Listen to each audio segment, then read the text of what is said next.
In the 12 years American forces have been fighting in Afghanistan, we've learned a lot about the war, but we haven't seen much about what life is like for ordinary Afghans, the violence, the poverty, and the fear of the Taliban.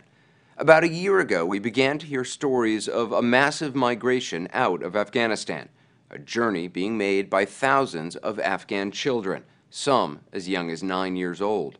They often spend years on the road trying to make it to Europe. To get there, however, they have to survive what might be one of the most difficult and dangerous journeys in the world. The story will continue in a moment.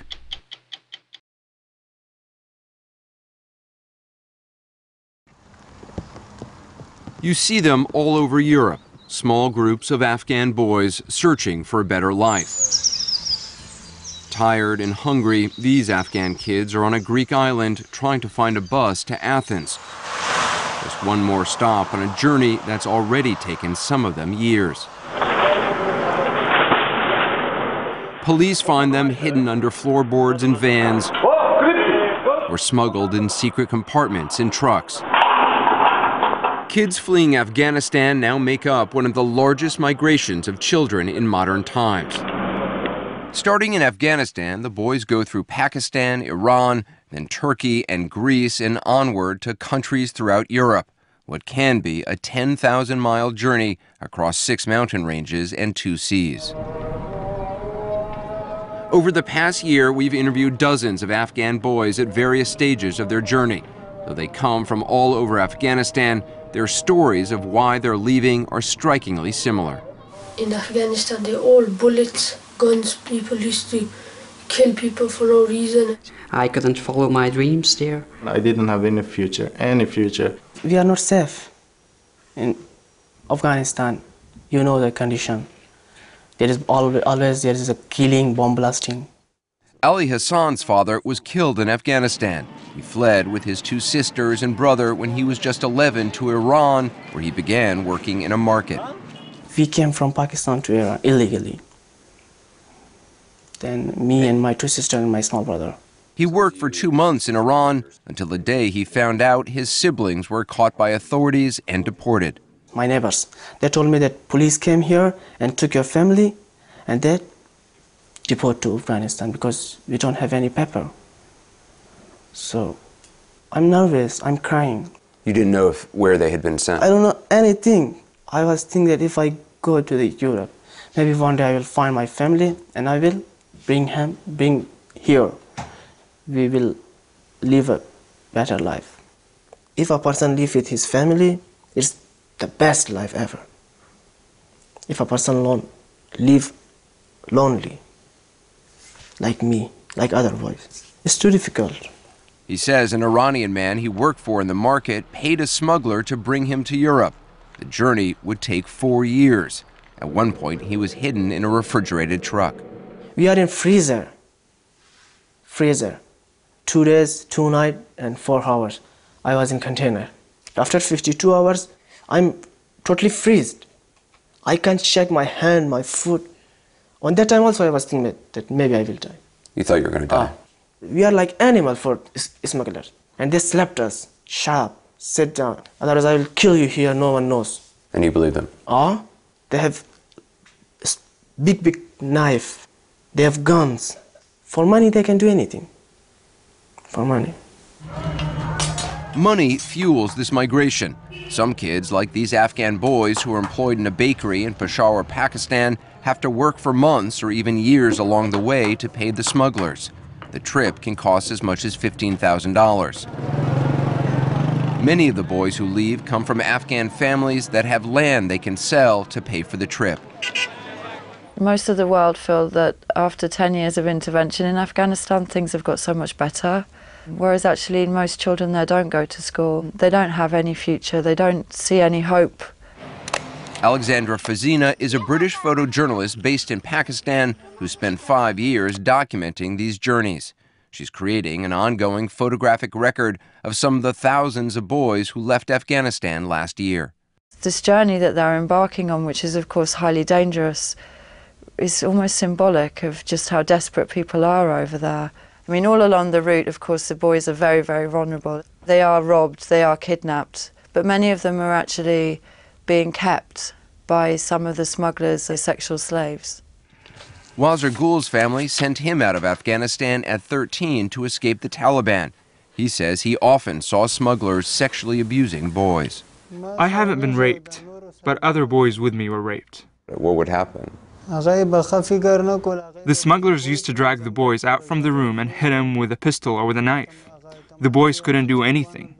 The smuggler then would do whatever they wanted to do. Hamid, who asked us not to use his real name, crossed Iran with little food and at one point in the journey hid underneath a moving truck.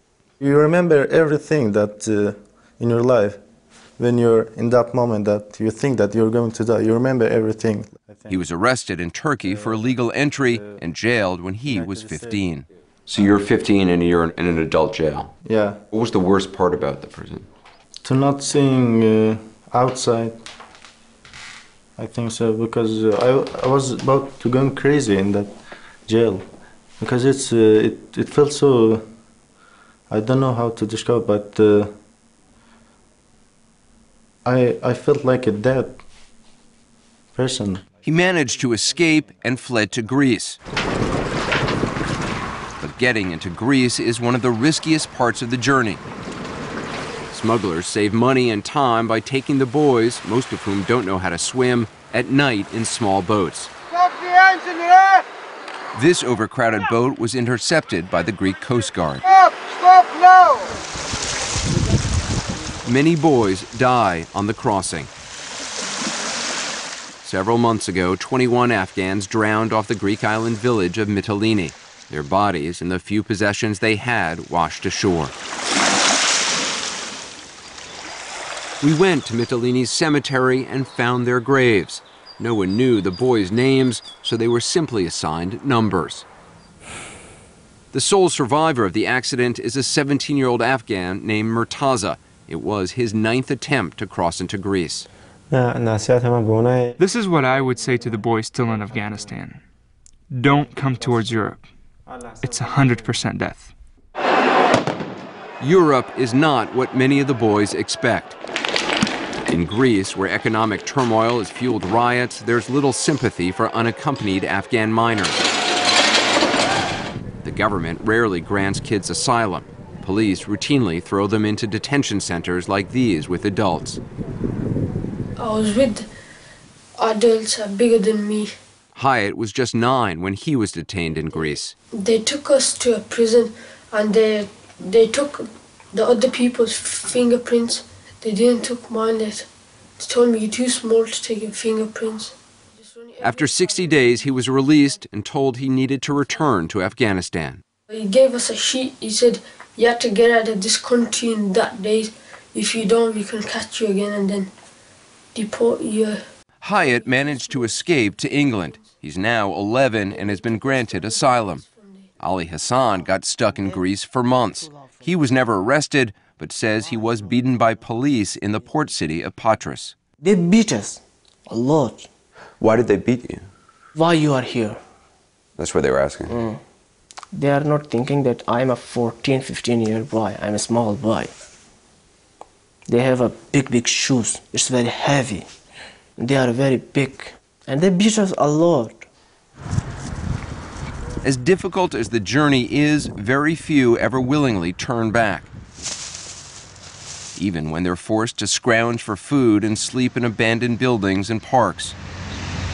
Parents rarely learn the truth of what their children are going through. They can't tell them the truth. No, the truth is very much hidden. When they do ever phone home, they would never tell their family. I'm really having a hard time here because often the families have paid so much money and put everything they have, at, their property, their land is at stake for the future of this one child, that they're never going to tell them that, no, we really are in a bad condition and we really need some help. If the boys can't prove their age or the details of their story, in many European countries, they'll be deported. Wazir Gul, who says he escaped Afghanistan to flee the Taliban, made it to England, but unable to prove his age and details of his story, it's unlikely British authorities will allow him to stay. If the British government says you can't stay here, what will you do? I have no choice but to kill myself here. You wouldn't go back?